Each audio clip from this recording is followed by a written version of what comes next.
노아가 살던 시대는 영적으로 매우 혼탁했습니다.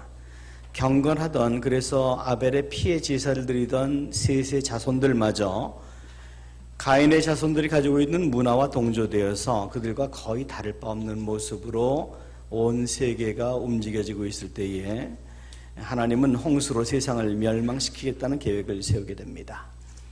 나중에 창세기 19장에서 보면 아브라함이 소돔과 고모라를 향해 가던 주의 천사들을 가로막고 흥정을 하는 내용이 나오는데요. 우리가 이미 다 아는 내용이기 때문에 그 내용을 다시 설명드리지는 않겠습니다만, 여러분, 하나님은 쉽게 사람을 포기하시는 분이 아닙니다.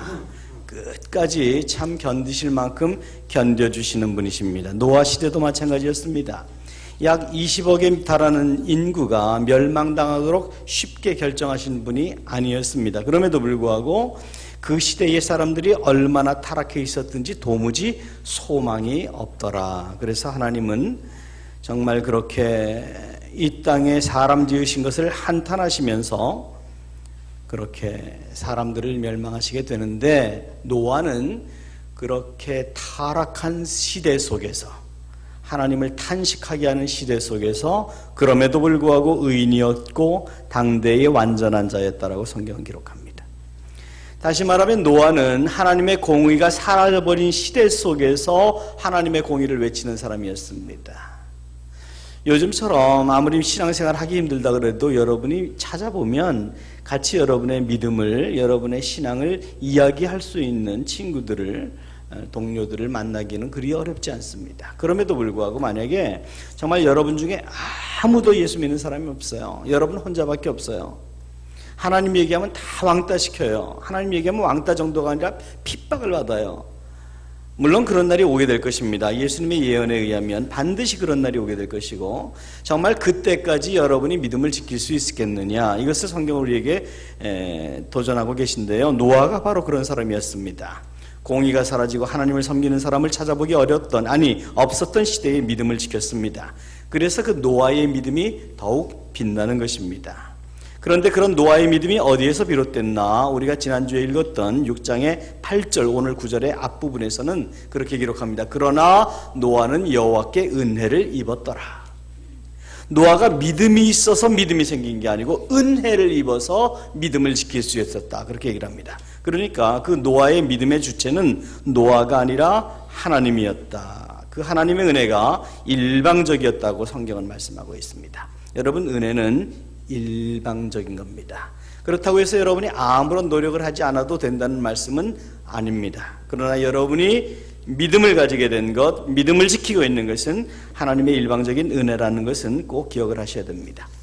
사람들은 요즘의 시대가 참 살기가 어렵다고 얘기합니다. 생각해보면 들고 다니는 핸드폰도, 타고 다니는 자동차도 옛날보다 다 좋습니다. 그런데 살기는 점점 팍팍해지는 것 같습니다. 행복지수는 오히려 옛날보다 내려간 것이 아닌가 느껴집니다. 인터넷 덕분에 전 세계의 명설교가들의 설교를 한자리에서 다 듣습니다. 그런데 이상한 것은 공감은 가지만 은혜를 받지 못합니다. 여러분, 이 부분은 매우 중요합니다. 우리가 예배에 임함에 있어서 공감과 은혜를 구별할 줄 알아야 됩니다. 여러분, 인터넷 설교 들으면서 눈물 흘리며 회개했다거나 성령 체험했다는 말씀 들어보신 적 있으세요? 글쎄요, 아마 거의 없을걸요.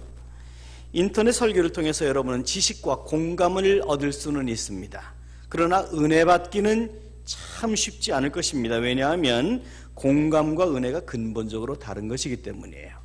공감은 여러분이 설교자의 전달되는 내용에 대해서 아멘 하거나, 아, 저런 내용이었구나, 몰랐던 걸 깨달았네, 어떤 지식이나 동의를 구할 수는 있을 것입니다.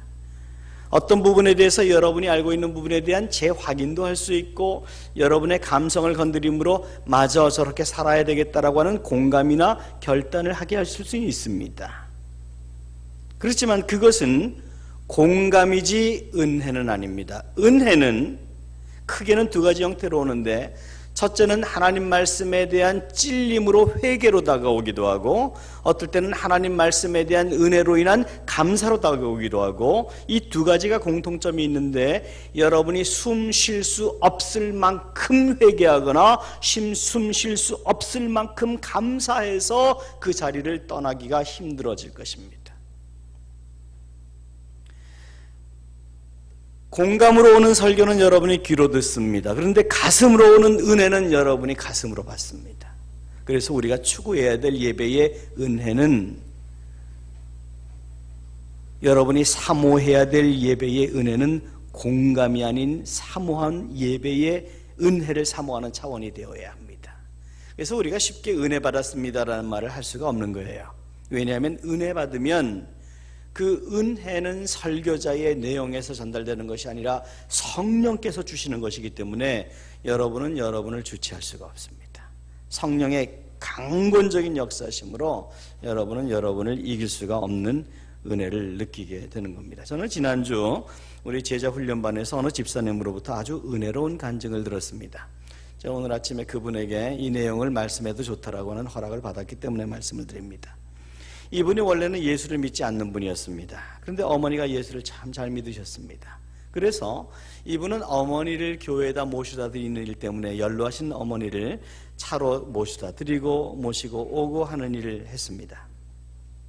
근데 어느 날 어머니를 차 밖에서 기다리고 있는데 예배가 끝날 시간이 지났는데도 어머니가 안 나오시는 겁니다. 그래서 그 예배당이 우리처럼 이렇게 미는 문이 아니고 미닫이 문이었다고 기록합니다. 미닫이 문을 열고 어머니 왜 안 나오시나 예배당을 들어섰습니다. 한 발을 들어서는 순간 그가 무슨 설교를 들은 것도 아니고 성가대의 찬양이나 어떤 노래를 들은 것도 아니고 뭐 어떤 기도 소리를 들은 것도 아니고 아무것도 없습니다. 그냥 문 열고 한 발 들어섰는데 그 순간에 그에게 자기의 가슴 속으로 들려오는 엄청난 음성이 있었다고 했습니다. 내가 너를 얼마나 기다렸는지 아느냐. 그 순간에 그 음성이 가슴으로 들리는 순간에 자기도 모르게 자기는 그 자리에서 그냥 문자적으로 꼬꾸러졌다고 했습니다. 그리고 눈물과 콧물이 범벅이 되어 한참을 울고 자기가 그렇게 죄인인 줄 몰랐던 사실이 깨달아지고 하나님의 그렇게 큰 은혜 되심이 깨달아지고 예수 그리스도의 십자가 사건이 깨달아지는데 자기는 그 자리에서 울며 얼마나 시간이 걸렸는지는 모르지만 강단 앞까지 기어갔다고 했습니다. 성령 체험을 한 겁니다. 그가 그 성령 체험을 위해서 어떤 기도를 한 것도 없습니다. 어떤 기대를 한 것도 없습니다. 여러분 생각해 보세요. 바울이 어떤 기대를 했습니까? 모세가 어떤 기대를 했습니까? 아니요, 아무런 기대도 하지 않았어요. 하나님이 일방적으로 그들을 찾아가셔서 일방적으로 그들을 뒤집어 놓으신 거예요. 바로 그것을 우리는 일방적인 하나님의 은혜라고 합니다. 여러분, 이분이 어떤 지나치게 감성적이거나 미신적인 성향이 있어서 그랬다고는 생각하지 않으셔도 됩니다. 이분은 아주대학교에서 경영학 박사까지 받고 교수를 하고 계시는 분이에요. 논리적이라면 누구보다 논리적일 수 있는 사람입니다. 그러나 성령이 우리에게 임하시면 그 하나님의 은혜 앞에서 우리의 이성과 논리와 자제력은 모든 의미를 상실해버립니다. 그것을 우리 종교개혁자였던 칼빈은 irresistible grace 그랬습니다. 도무지 저항할 수 없는 하나님의 은혜. 여러분의 이성도 여러분의 자제력도 모든 것도 그 어떤 것도 그 하나님의 주시는 일방적인 은혜를 통제하거나 자제할 수가 없게 되는 거예요. 그래서 우리가 모두 잘 아는 말씀이지만 에베소서 2장 8절과 9절 한 음성으로 함께 읽겠습니다. 시작. 너희는 그 은혜에 의하여 믿음으로 말미암아 구원을 받았으니 이것은 너희에게서 난 것이 아니요 하나님의 선물이라. 행위에서 난 것이 아니니 이는 누구든지 자랑하지 못하게 함이라. 여러분, 이게 중요합니다. 누구든지 자랑하지 못하게 함이라. 내가 노력해서 얻은 은혜 아니라는 겁니다. 내가 노력해서 얻은 믿음 아니라는 겁니다. 내가 세게 기도해서 믿은 은혜 아니라는 겁니다. 일방적으로 하나님이 주신 거예요. 잊지 마세요. 하나님은 창조주이십니다. 그래서 우리가 하나님의 하나님 되심을 인정할 때 인정할 수밖에 없는 게 하나님이 은혜 주시고 싶은 자에게 은혜 주시고 복 주시고 싶은 자에게 복 주실 수 있는 권리가 있는 분이라는 사실을 잊으시면 안 돼요. 그분이 창조주 되심을 인정한다는 것은 모든 권리가 그분에게만 있다는 것이에요. 피조물인 우리는 하나님의 은혜, 하나님의 복을 구할 권리는 있습니다. 그러나 그 권리는 예수 그리스도의 피의 공로에 의한 권리지, 우리의 어떤 세게 기도해서 우리가 윤리적이나 도덕적으로 어떤 모범이 되어서 그런 건 아니에요. 우리가 하나님의 공평성에 대해서 기대는 할 수는 있지만 주장은 할 수 없는 존재라는 것을 잊지 마십시오.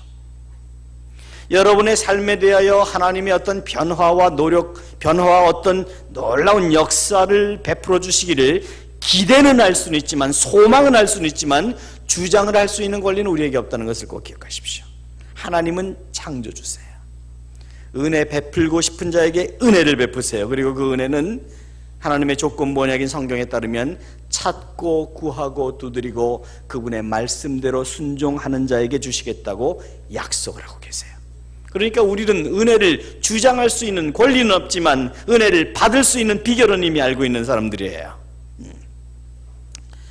요즘 우리가 금요기도회 때마다 국가를 위해서 기도하고 있고, 또 오늘 공동체적인 아주 총체적인 부패로 인해서 노아 시대의 사람들이, 노아와 그의 가족을 제외하고는 모두 이제 멸망당했다는 이 노아 시대를 보면서 우리가 꼭 기억하고 넘어갔으면 좋을 성경 구절이 있습니다. 이 부분을 우리가 좀 길지만 한 절씩 읽었으면 좋겠습니다. 예레미야서 18장인데 1절부터 10절까지 우리 한 절씩 교독하겠습니다. 자, 1절을 먼저 읽습니다.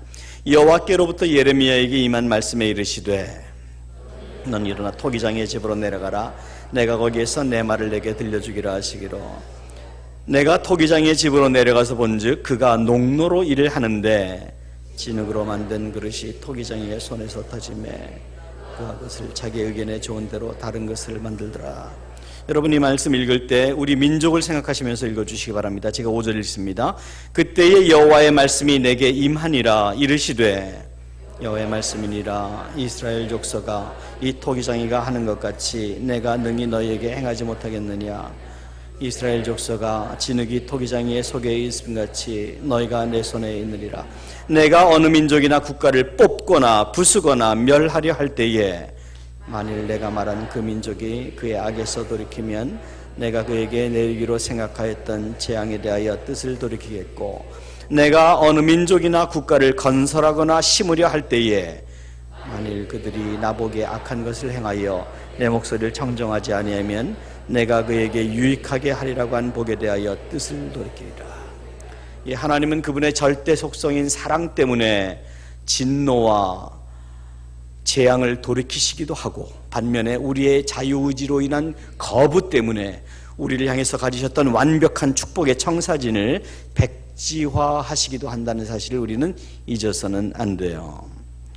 오늘 본문에는 하나님께서 홍수로 세상을 멸망시키기 전에 노아를 불러서 홍수를 대비하는 방주를 지으라고 말씀하시는 장면이 기록되어 있습니다. 근데 당시까지만 해도 지구에는 한 번도 비가 내린 적이 없었습니다. 그냥 하늘 위의 궁창이라고, 하늘 위의 바다입니다. 그래서 굉장히 거대한 물층이 대기권을 덮고 있었고, 그래서 외계로부터 들어오는 자외선이나 어떤 나쁜 광선들을 차단하고, 또 적당히 이 지구상에 있는 모든 동물과 식물이 살 수 있는 온실 효과를 가지고 있었습니다.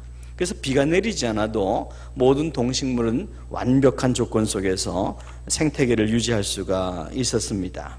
그래서 그 당시에 사람들에게는 비라고 하는 개념이 없었습니다. 그런데 하나님은 이제 비라고 하는 것이 올 텐데 굉장히 많이 오고, 그것이 홍수라고 하는 어떤 사건을 만들어낼 것이다. 그래서 너는 그것을 예비해서 배를 만들어야 되는데, 그 배를 바닷가에서 만드는 것도 아니고 가장 가까운 해변으로부터 800km 떨어진 산 꼭대기에서 만들어라. 그리고 배를 만드는 아주 구체적인 방법까지 말씀해 주셨습니다.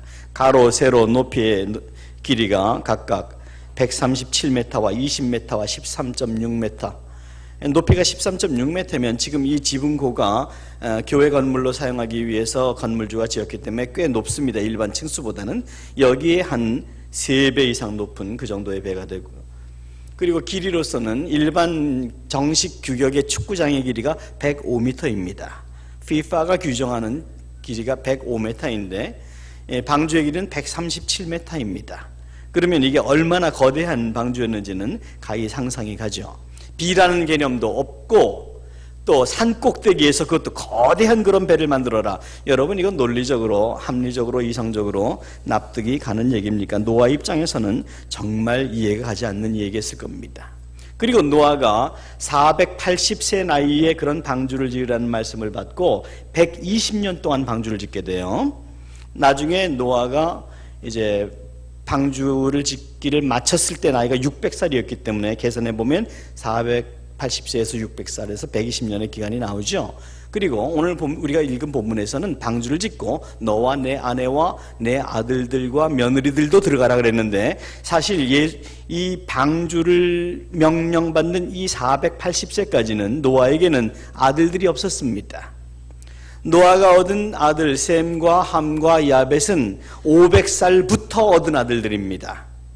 성경은 그렇게 기록하고 있어요. 그러니 하나님은 이 모든 계획을 이미 가지고 계셨던 거예요. 방주 지어, 그러면 아들들, 며느리들 생길 거야.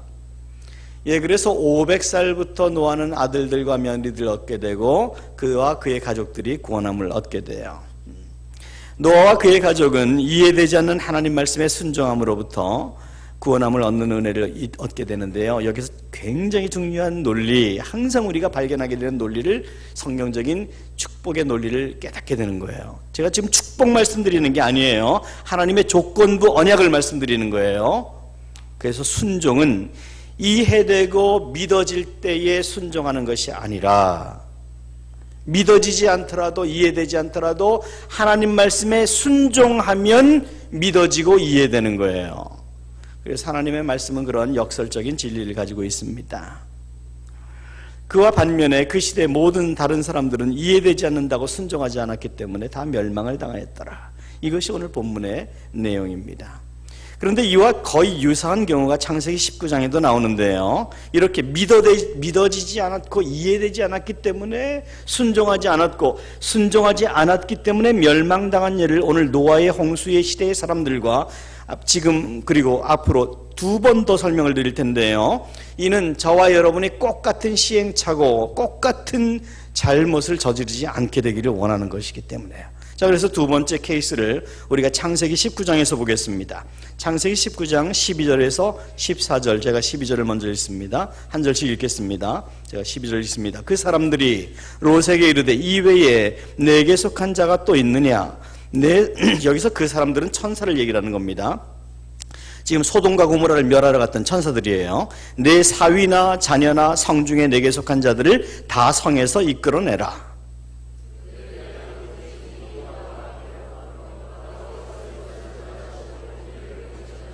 같이 읽습니다.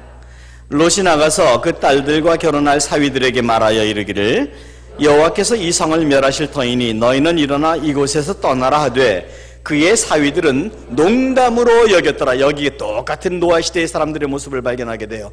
그의 사위들은 농담으로 여겼더라. 아니, 유황 뿌리 내려? 그런 얘기는 들은 적도 없고 본 적도 없고 있을 수도 없는 얘기다. 노아 시대의 사람들이 비에 대하여 홍수에 대하여 얘기했던 것과 똑같은 모습을 우리는 롯의 사위들의 모습 속에서 발견하게 돼요. 또 하나 있습니다. 2차 대전 당시에 일본이 연합군에게 항복한 것이 1945년 8월 15일입니다.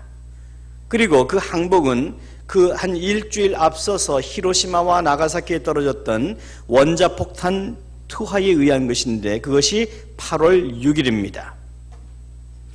8월 6일부터 일주일 전 앞서서 한 8월 1일 정도부터 시작해서 미국의 폭격기들은 폭탄 대신에 삐라를, 전단지를 뿌렸습니다. 수십만 장을 뿌렸습니다. 수백만 장을 뿌렸습니다. 히로시마 상공 위에. 히로시마 시민들에게 경고합니다. 여러분들은 8월 6일 오전 이전으로 반드시 히로시마 도심으로부터 최소한 40km 떨어진 곳으로 피난하십시오. 거대한 폭탄이 도심에 떨어지게 될 것입니다. 그런데 자존심 강한 일본 사람들이 그 말 믿나요? 아니, 폭탄이 아무리 커도 40km를 가다니. 원자폭탄이라고 하는 개념조차 없었고 그 당시만 해도 원자폭탄 원폭 시험조차 없었고 나가사키와 히로시마에 떨어진 하나는 팻보이, 다른 하나는 것은 뭐더라 하여튼 그 두 개가 있는데 그 두 개의 폭탄은 시제품이었습니다. 한 번도 시험 운전도 해본 적이 없는 겁니다. 그것 때문에 미국 내에서도 찬반 이론이 많았습니다만 아무튼 그거 떨어질 테니 피해라. 웃기는 소리, 그런 폭탄이 어디 있어? 그거 들어본 적도 없네. 도망 안 갔습니다. 그래서 8월 6일 떨어진 폭탄으로 히로시마 사람들의 30만 명이 그 자리에서 증발해 버렸습니다. 여러분, 그런데 사실 지금 생각해 보면 좀 극단적인 표현일지는 몰라도 히로시마와 나가사키에 떨어졌던 것이 20킬로톤이라고 하는, 저는 잘 알 수 없는 그런 원자 폭탄의 위력을 가지고 있다는데, 제가 그래도 무례한이지만 알고 있는 것은 그 당시에 떨어졌던 원자 폭탄은 지금 이 시대에 우리가 이야기하는, 적어도 북한이 가지고 있고 열방 다른 나라들이 가지고 있는 원자 폭탄에 비교해 보면 이건 장난감에 불과합니다. 지금 북한이 가지고 있는 수십 발의 확인된 원자 폭탄은 히로시마에 떨어졌던 원자 폭탄과는 비교가 되지 않는 것입니다. 여러분, 제가 오늘 이 설교 원고를 타이핑하면서 작업을 마치고 작업을 멈추고 어떤 기도를 했는지 아세요? 하나님, 우리 민족이 노아 시대의 사람들처럼, 소돔과 고모라 시대의 사람들처럼, 히로시마의 사람들처럼 그런 똑같은 죄를 범하면 안 됩니다. 똑같은 실수를 하면 안 됩니다. 여러분 아시는 것처럼 전쟁이 끝난 것이 아니라 우린 잠시 휴전 중에 있습니다. 언제든지 한쪽에서 우리 다시 전쟁할래? 그러면 시작할 수 있는 겁니다. 불법이 아닙니다. 그럼에도 불구하고 우리 민족은 어쩌면 지금 마치 전쟁이 없었던 것처럼 생각하고 살지 않습니까? 전쟁이 앞으로도 영원히 없을 것처럼 생각하고 살지 않습니까? 그런데 어떤 것이 사실입니까? 우리가 위기의 벼랑 끝에 놓여 있다는 점이 사실입니까? 우리는 아니면 안전한 것이 사실입니까? 저는 오늘 설교를 준비하면서 정말 절박하게 기도했습니다. 하나님, 우리가 이 노아 시대와 같지 않게 하여 주세요. 우리 민족이 죄를 뒤집어 쓰고 니느웨 백성처럼 하나님 앞에 돌아오는 역사가 우리 가운데 있게 해주세요. 은혜를 베풀어 주세요. 앞서 에레미야서의 말씀처럼 하나님께서 어떤 민족이나 국가를 건설하거나 심으려고 할 때에 그들이 만약 하나님 보시기에 악한 것을 행하여 순종하지 아니하면 그들에게 유익하겠다고 계획하신 일들을 백지화시키겠다고 말씀하신 것, 이 말씀이 우리나라 민족에게는 해당되지 않게 해주세요. 북한이 보유하고 있는 수십 발의 핵폭탄이 절대로 실전에 배치되는 날이 있지 않게 해주세요. 무리한 부탁을 드린 것입니다. 노아 시대와 소돔과 고모라 시대의 사람들에게 경고하셨던 하나님은 오늘도 저와 이 시대를 사는 저와 여러분에게 똑같은 경고의 말씀을 던지고 계십니다. 그날은 도적과 같이 임할 것이다. 깨어있어라. 잠들지 말아라. 나와 함께 동행하여라. 자, 그러면 저와 여러분은 오늘 본문에 기록되어 있는 노아 시대의 사람들로부터 무엇을 배울 것이며 노아로부터 무엇을 배울 것입니까? 우리가 도대체 어떻게 사는 것이 이 한 치 앞을 볼 수 없는 이 불투명 시대를 살고 있는 저와 여러분에게 원하시는 하나님의 소원이십니까? 너무 거창하게 생각하시면 안 됩니다. 왜냐하면 그것은 바로 하나님이 우리를 향하신 소원은 바로 내 인생을 통해서 이루고 싶은 하나님의 목적이 이루어지도록 나는 내 인생을 최선을 다하여 살아가는 것입니다. 아프더라도, 남루하더라도, 남들 가지고 있지 않은 숙제를 안고 있더라도, 여러분, 하나님이 이루시겠다고 하는 것은 내 인생이 목표가 아니라 나를 통해서 이루실 하나님의 프로젝트라는 것을 거듭 말씀을 드렸습니다. 저와 여러분을 그래서 청직이라고 합니다. 우리를 통해서 이루실 하나님의 그림이 있어요. 계획이 있어요. 우리에게는 그 계획이 수시로 보이지 않아요. 그 그림이 잡히지 않아요. 하나님께서 나가 너를 통해서 이런 일들을 하겠다라고 선명하게 말씀하시면 지금 힘들고 어려워도 좀 견뎌내겠어요. 좀 동기부여라도 되겠어요. 그런데 그런 말씀 없어요. 너는 그냥 순종해. 그러면 나머지 일은 내가 한다. 노아, 홍수에 대한 개념 없었어요. 그 배를 만들면 굉장히 큰 배가 될 거야. 근데 그 배를 도대체 하나님이 어떻게 띄우시려고 하지? 비가 뭐야? 홍수가 뭐야? 아니 이 산 꼭대기까지 어떻게 물이 올라온다는 거야? 논리적으로 그림이 잡히지가 않아요. 그런데 순종하게 자기 인생을 살았어요. 그랬더니 결국 하나님은 노아를 통해서 그 노아를 통해서 하나님이 이루실 인류의 계획을 이루어 나가셨어요. 저와 여러분도 똑같습니다. 정확한 그림을 보여주시지 않아도 하나님 앞에 순종할 때 하나님은 우리를 통해서 이루실 하나님의 계획이 이루어지시는 거예요. 그런데 오늘 본문을 통해서 우리가 발견해야 되는 우리 인생에 절대로 잊어서는 안 될 굉장히 중요한 단서가 있습니다. 이것이 어쩌면 저와 여러분의 나머지 인생을 바꿔놓을 수도 있습니다. 그것은 바로 하나님이 노아를 부르시는 장면에서 노아가 사용한 시간의 비례입니다. 노아가 그의 인생을 어떻게 사용했나 하는 겁니다. 앞서 말씀드린 것처럼 노아는 하나님의 부르심을 받고 120년 동안 방주를 지었습니다. 하나님이 120년 동안 지으라고 말씀하신 게 아니에요. 노아가 방주를 짓다 보니까 마친 것이 120년 걸렸어요. 그런데 노아와 그의 가족이 방주에 들어가서 살았던 날수를 성경은 251일이라고 합니다. 120년 동안 방주 지어서 251일 살았어요. 이것을 만약에 농사하는 농부로 비유한다면 농부가 낫으로 벼를 베는데 1분 동안 벼를 베기 위해서 그 1분을 위해서 3시간 동안 낫을 간 것과 똑같습니다. 빌리그램 목사님에게 누군가가 인터뷰했던 내용을 제가 아직도 기억하고 있습니다. 빌리그램 목사님은 인류가 인정하는 인류 최대의 최장기간의 복음 전파자입니다. 그리고 사도 바울보다도 더 많은 사람들에게 복음을 전한, 물론 문서적인 측면을 제외한다면요, 그런 복음 전도자로 역사에 남을 인물입니다. 그의 은퇴 후에 누군가가 물었습니다. 목사님은 만약에 인생을 다시 사실 수 있는 기회가 주어진다면, 물론 그럴 가능성은 없지만 그럴 수만 있다면 인생을 어떻게 사시겠습니까? 참 성공적으로 사신 분인데 그래도 다시 사시겠다면 어떻게 사시겠습니까? 할 때 빌리그램 목사님이 한 말이 아직도 제 하드 드라이브에 남아있어요. 만약에 제가 살아갈 수 있는, 하나님을 위해서 살아갈 수 있는 기간을 3년이라고 한다면, 내 인생의 전체를 3년이라고 비유한다면 나는 그 3년 중에 만약에 다시 살 수만 있다면 2년을 연구하고 준비하겠습니다. 그리고 1년을 사역하겠습니다. 그런데 난 돌아보니까 너무 조금 준비했고 너무 많이 일을 했습니다. 나에겐 그것이 큰 후회로 남습니다. 여러분들은 그렇게 되지 않기를 바랍니다. 그렇게 얘기를 했어요. 이게 얼마나 내공 있는 얘기인지 모릅니다, 여러분. 하나님은 준비된 사람을 사용하시는 것이 아니라 우리를 사용하시기 위해서 우리를 준비시키십니다.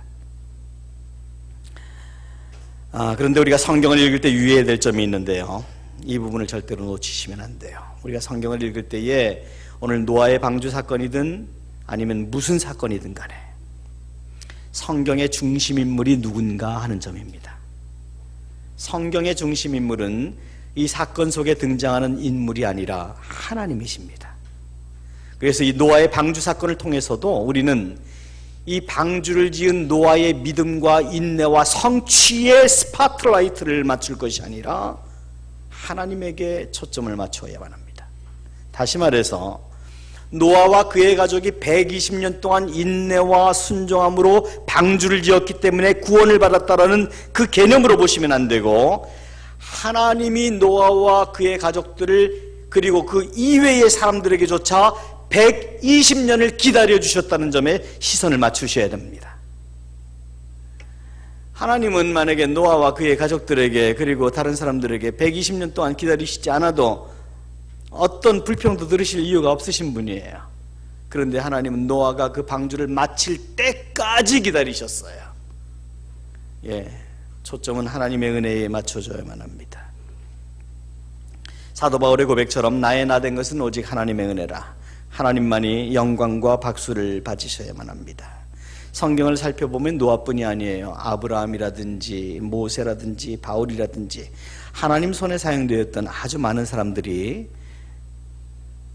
그들의 사역 기간보다 그들의 준비시키신 기간이 훨씬 길었다는 것을 발견하게 돼요. 그런데 오늘날의 현실을 보면 저도 예외가 아닐지는 모르겠습니다. 저는 미국 가서 꼭 10년 공부했습니다. 그런데 제가 목회를 한 것은 지금 20년이 훨씬 넘습니다. 물론 현실적인 상황을 고려하지 않을 수는 없습니다. 그러나 저를 비롯한 오늘날 너무 많은 사람들이 어쩌면 하나님을 위해서 사용되기에 준비되기보다는 사역하려고 애를 쓰고 있지는 않은가. 하나님 나처럼 준비된 사람을 왜 사용 안 하십니까? 나 같은 사람 안 쓰시면 당신 손해죠. 혹시 이런 교만함에 늪에서 그게 늪인 줄도 모르고 살아가고 있지는 않은가. 여러분, 쇼팽의 즉흥교향곡은 절대로 즉흥적으로 만들어진 것이 아닙니다. 그의 깊은 음악적인 고뇌와 연구를 토대로 만들어진 것입니다. 김연아가 한 번에 완벽한 회전을 만들어내기 위해서 그는 900번의 엉덩방아를 찧었다 그랬습니다. 머리끝부터 발끝까지 우아해 보이기만 한 발레리나, 그들의 발끝을 보면 돌덩어리보다도 딱딱하다고 합니다. 하나님 절대로 우리를 준비되지 않은 상태에서 사용하실 수 없다고 하는 것. 그래서 우리에게는 믿음과 인내와 순종이 필요합니다. 하나님께서 기대하시는 목적에 합당한 인생을 살아내기 위해서입니다. 오늘 본문의 마지막 절을 보면 노아가 여호와께서 말씀하신 대로 다 준행하였더라 그랬습니다. 인내를 의미하는 것입니다. 하나님께서 말씀하신 대로 끝까지 순종했다 했습니다. 비가 무엇인지도 몰랐습니다. 그러나 순종했습니다. 앞으로 어떤 일이 일어날지도 그림이 잡히지 않았습니다. 그런데 순종했습니다. 그뿐인가? 주변에 가인의 문화를 가진 모든 사람들이 그와 그의 가족을 비웃었습니다. 그래도 순종했습니다. 이거 참 쉽지 않은 얘기입니다. 나 혼자 달려가는 경기라면 순종할 만합니다. 그런데 이웃에서 가만두질 않습니다. 왜 그렇게 살아? 왜 그렇게 어리석게 살아? 그럼에도 불구하고 순종했습니다. 히브리서의 기자는 그 모든 노아의 순종이 하나님의 약속을 믿었기 때문에 가능했다라고 기록합니다. 믿음으로 노아는 방주를 지었다. 그렇게 믿음이었다고 기록합니다. 그리고 그 믿음은 하나님이 주신 거였어요. 여러분, 저와 여러분에게 있는 믿음이 무엇입니까? 환경 속에서 발견하실 것입니까? 주변 사람들 속에서 발견하실 것입니까? 아니요, 하나님을 통해서 발견하셔야 돼요. 하나님이 저와 여러분을 이 땅에 보내시고 우리를 통해서 이루실 하나님의 프로젝트가 있다는 점을 꼭 기억하시게 돼요. 그 그림이 보이지 않아도 여러분, 저와 여러분은 한순간 한순간 주어진 한 걸음 한 걸음을 살아가면 결국 이루시는 분은 미쇼데이, 하나님의 선교, 하나님이 이루십니다. 1990년에 노벨 평화상을 받은 이탈리아의 엘리나라고 하는 여자분이 계십니다. 이분이 원래 중국 선교사였습니다. 근데 지금도 그렇지만 저희 친구들을 봐도 중국에 선교사로 나갔다가 아마 5년 10년 있더니 폐병이 걸려가지고 본국으로 돌아온 경우를 제가 여러 케이스를 알고 있습니다. 근데 이 엘리나라는 여자분도 중국에 이제 선교사로 갔다가 폐병이 걸려가지고 본국으로 돌아왔는데 부유한 가정에서 자랐습니다. 그래서 자기 아버지가 물려준 농장에서 이제 농장 일을 하면서 살았는데 중국에서 돌아올 때 그렇게 기도했답니다. 우리는 대부분 하나님, 내가 하나님 일을 하는데 왜 이런 일이 생깁니까? 라고 why라고 질문할 수가 있는데 질문을 바꿔서 이 엘리나라는 분은 그렇게 질문하지 않고 하나님, 이제 내가 폐병이 걸렸는데 나를 어디에 어떻게 사용하실 건데요? how를 물었다고 합니다. 나를 어떻게 사용하실 겁니까? 하나님의 간섭 가운데 일이 일어났을 겁니다. 그러니 나를 어디에 사용하실지 말씀해 주세요. 그래서 이제 아버지가 경영하던 농장을 물려받아서 농장을 하면서 이젠 자기가 가는 선교사가 되지 못했으니 농장에서 얻어진 수익금으로 보내는 선교사로 선교 지원을 하기 시작했습니다. 그런데 어느 날 탈곡기에서 곡식을 털다가 오른쪽 손이 완전히 절단되어 날아갔습니다. 그런데 이 엘리나라고 하는 사람은 똑같은 기도를 했습니다. 왜 이런 일이 일어납니까? why라고 묻지 않고, 자, 그러면 내가 오른손이 없으니 어떻게 하나님을 일을 하면 좋겠습니까? how를 물은 것입니다. 그래서 남아있는 왼손으로 할 수 있는 일은 무엇일까 고민하다가 그 당시에 소외된 노인들이 살고 있는 양로원을 알게 되고 그 양로원에서 남은 마지막 한 왼손을 가지고 노인들을 위해서 살게 되고 결국은 노벨 평화상을 받게 되고 노인들의 어머니라고 하는 명예로운 이름으로 세상을 떠나게 됩니다. 여러분, 이 시간에 여러분 인생을 향하신 하나님의 계획이 무엇인지 분별이 되지 않아도 최선을 다하여 why를 묻지 마시고 how를 물으며 살아가시길 바랍니다. 여러분의 주어진 상황 절대로 우연히 일어나는 것 아닙니다. 하나님의 간섭하심과 가슴 아픈 가슴 아리 가운데 일어나고 있다는 점을 절대로 잊지 마십시오. 여러분이 하나님의 영광을 위해서 살아가는 날들은 여러분의 성취와 업적과 잘 풀리는 날들이 아닐지도 모르겠습니다. 아니, 대부분은 아닐 것입니다. 오히려 여러분이 아프고 힘들고 무기력하고 모든 사람들로부터 버림을 받은 것 같은 벼랑 끝에 서 있는 인생 같을 때, 그럼에도 불구하고 하나님을 향한 믿음과 소망이 흔들리지 않을 때, 그 여러분의 믿음을 하나님은 기쁘게 보시고 그 믿음이 하나님을 기쁘게 한다는 사실을 잊지 마셔야 돼요.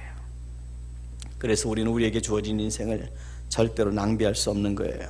스펄전 목사님이 아주 의미 있는 말을 남겼습니다. 이 말씀도 여러분이 꼭 기억하시고 여러분 인생에 새겨두시면 여러분 인생에 커다란 좌우명이 될 것입니다. 그렇게 얘기를 했어요. 여러분은 기도할 때는 모든 것이 하나님 손에 달려있는 것처럼 간절하게 매달려 기도하십시오. 그런데 여러분이 일을 할 때는 모든 것이 당신 손에 달려있는 것처럼 열심히 일하십시오. 새겨보면 새겨볼수록 정말 성경적인 말씀이라는 생각이 들어요. 그런데 이 말씀이 골로새서에 있어요. 우리 골로새서 3장 22절에서 23절 한 음성으로 함께 읽겠습니다. 시작. 종들아, 모든 일에 육신의 상전들에게 순종하되 사람을 기쁘게 하는 자와 같이 눈가림만 하지 말고 오직 주를 두려워하여 성실한 마음으로 하라. 무슨 일을 하든지 마음을 다하여 주께 하듯 하고 사람에게 하듯 하지 말라. 이런 사람은요, 사람에게도 인정받고 하나님에게도 인정받습니다. 인생을 실패하는 자들의 특징이 무엇입니까? 무슨 일을 하든 연습 게임처럼 한다는 겁니다. 아, 이번 판 잘 안 되면 다음 판에서 하지 뭐. 이 사람과 잘 안 되면 다음 사람에서 잘하지. 이 교회 잘 안 되면 다른 교회 가지. 여러분, 그것은 우리가 오늘 읽은 골로새서의 말씀과 절대로 동일하지 않다는 점을 이해하셔야 됩니다. 어떤 시계가 좋은 시계입니까? 태엽이 많이 감겨있거나 적게 감겨있거나 초침이 항상 일정하게 돌아가는 시계가 좋은 시계입니다. 하나님이 우리를 풍요하게 하시거나 궁핍하게 하시거나 똑같이 하나님을 섬기고 사랑하고 믿음으로 하나님을 순종하는 자들이 좋은 믿음의 사람들입니다. 날씨가 춥든지 덥든지 어디에 놓아두든지 주인이 몇 번을 바뀌어도 상관없이 자기가 가려야 될 길을 똑같은 속도로 돌아가는 시계가 좋은 시계인 것처럼 하나님이 우리에게 어떤 상황을 허락하시든지 하나님을 향한 믿음이 변치 않는 사람, 온전한 순종으로 하나님의 영광 드러내는 사람을 하나님은 참 축복받을 만한 사람이라 말씀하십니다. 여러분, 잊지 마십시오.